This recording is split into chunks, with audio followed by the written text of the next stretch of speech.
Bonjour à tous et bienvenue à votre émission MONUC Réalité, un programme de l'unité vidéo de la MONUC. Au sommaire de cette édition, notre équipe vidéo du Nord Kivu en déplacement dans le territoire de Walikale. Vous en saurez davantage tout à l'heure après les nouvelles. Le nouveau représentant spécial adjoint du secrétaire général de l'ONU en RDC, par ailleurs coordonnateur des affaires humanitaires, s'est rendu en visite officielle dans les deux Kivu. Sur place, Fidel Sarasoro a eu à évaluer les actions humanitaires et particulièrement la situation des personnes déplacées. Au nombre des localités visitées, celle de Kimua, où les populations continuent à souffrir de la présence des FDLR.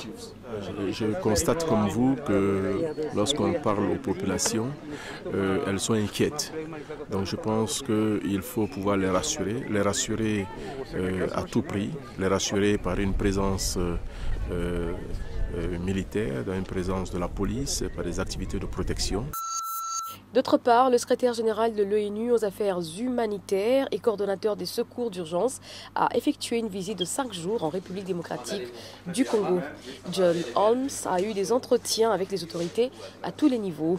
Il a rencontré les communautés humanitaires et a visité les Sud Kivu, la province de l'Équateur et la province orientale. De ces trois provinces, il se dégage un constat alarmant. Les communautés humanitaires éprouvent d'énormes difficultés à exercer leur travail. Et dans tous ces trois cas, je pense que, et c'est l'évidence que j'ai constatée sur le terrain des humanitaires, de la population locale et aussi des autorités locales, que la présence de la MONUC se révèle indispensable pour le moment, pour la continuation et pour l'expansion des activités humanitaires. Dans tous les trois cas également, mais particulièrement encore une fois en province orientale et en Équateur, nous avons besoin de plus de ressources financières pour continuer nos activités. C'est une question, bien sûr, que je vais soulever avec les bailleurs de fonds.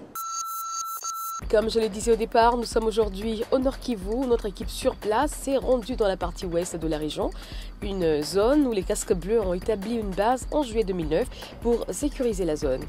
Ce premier épisode est donc une occasion pour vous de découvrir ceux qui travaillent dans l'ombre pour la production de ce programme. Horeb. Aujourd'hui, c'est un très bon jour, vraiment.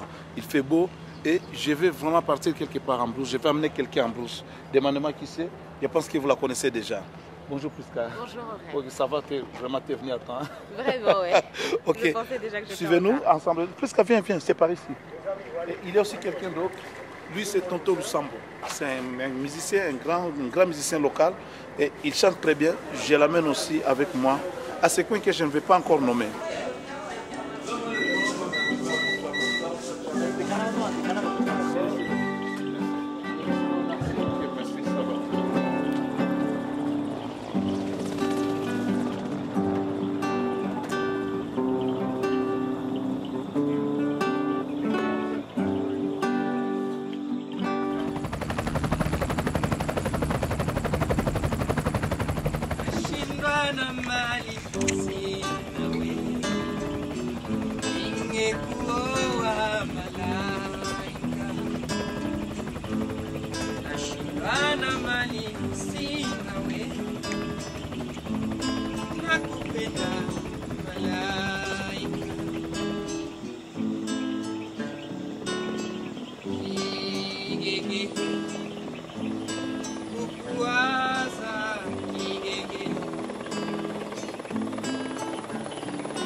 C'était une surprise.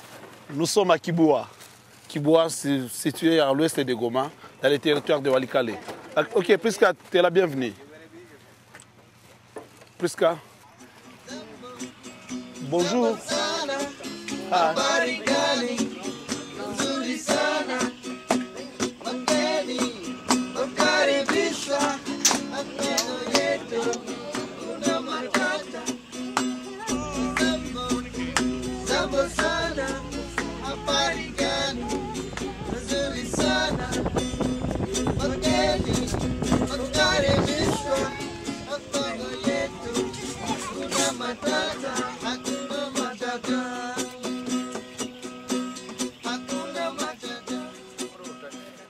La plus grande partie des activités de la MONUC ici au Congo, ça se passe ici à l'est du Congo.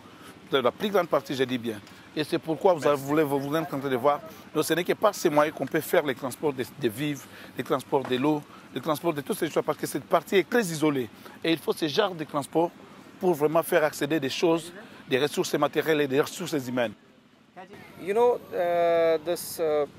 we've got for operating in such kind of a difficult kind of a terrain, we require the rations as well as water. And the water for the army, it is not fit for drinking. So we get water from behind for only drinking. For other things, basically for bathing, we use the water from the local resources after treating it. Yeah, il dit que vraiment on fait les transports de l'eau, la nourriture, des vivres. Ouais, l'eau, c'est l'eau à boire et l'eau pour la cuisson. Mais pour autres nécessités, parce que tel que la lessive, dans la douche ou quoi, ils prennent vraiment de l'eau locale. Ça, c'est une armée professionnelle qui vraiment travaille sur des bases professionnelles avec un soutien. Cette logistique que vous voyez là, vraiment, cette logistique est professionnelle. Donc, ces hélicos font les transports de vivres, donc de l'eau, la nourriture et l'eau. Ce qu'il vient de dire là, c'est-à-dire l'eau à boire et l'eau pour la cuisson. Mais concernant l'eau, pour la lessive et autre chose, ils prennent l'eau vraiment au niveau local. Ils utilisent ça. C'est vraiment bien organisé.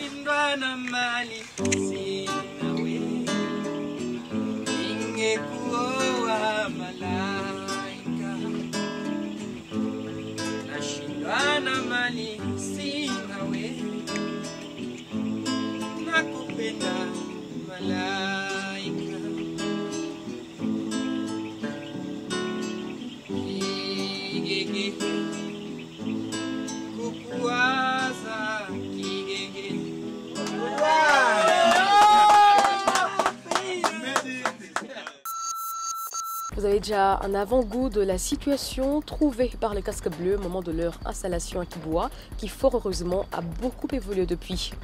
Le temps d'une nuit, la présence des musiciens leur a permis un petit moment de détente, car les casques bleus travaillent dans un environnement austère en attendant le ravitaillement qui doit se faire par hélicoptère.